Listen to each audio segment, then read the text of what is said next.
Janine grinned. She enjoyed her guest's jovial bluntness but couldn't help but wonder whether or not she's just a controlling misandrist and that Robert is well and truly under the thumb. So Robert, she said, turning to her other guest. What did you want to be when you were a boy? She asked. I can't imagine you grew up wanting to be a house husband. I'm not sure the phrase had even been coined when I was a boy. Robert replied, before timidly trying to answer the question.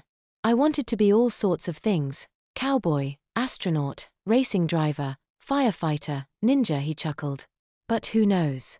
In years to come, when everyone's dad is the housekeeper, boys may well grow up with that role as an aspiration. Janine replied, clearly not convinced with Robert's last suggestion. Really?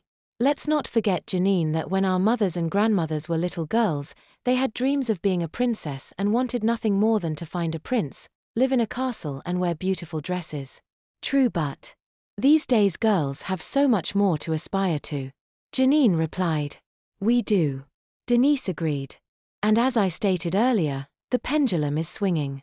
We're already seeing males taking on the domestic roles, donning their domestic clothes and even prettifying themselves. Yes, but so far as I can make out, not through choice. Janine said. It's through necessity. One partner provides the money, the other provides the labor. Denise reiterated.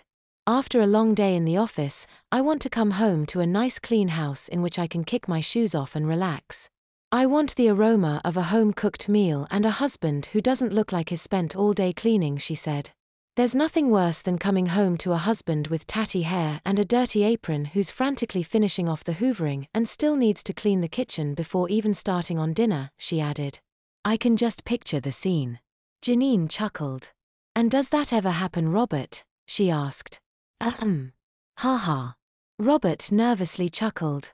It has, he admitted. When I was inexperienced. You keep on top of things these days, don't you, darling? His wife said. I try my best. Robert replied.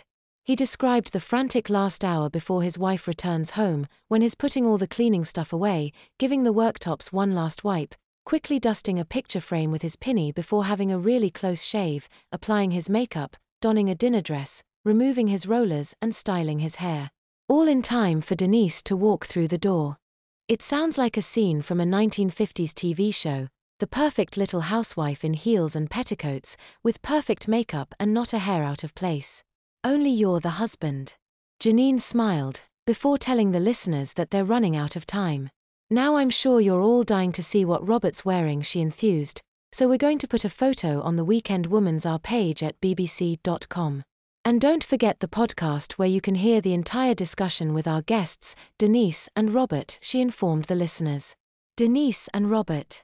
I thank you, she said. Thank you, Janine. It's been a pleasure. Denise added. Janine turned back to the microphone.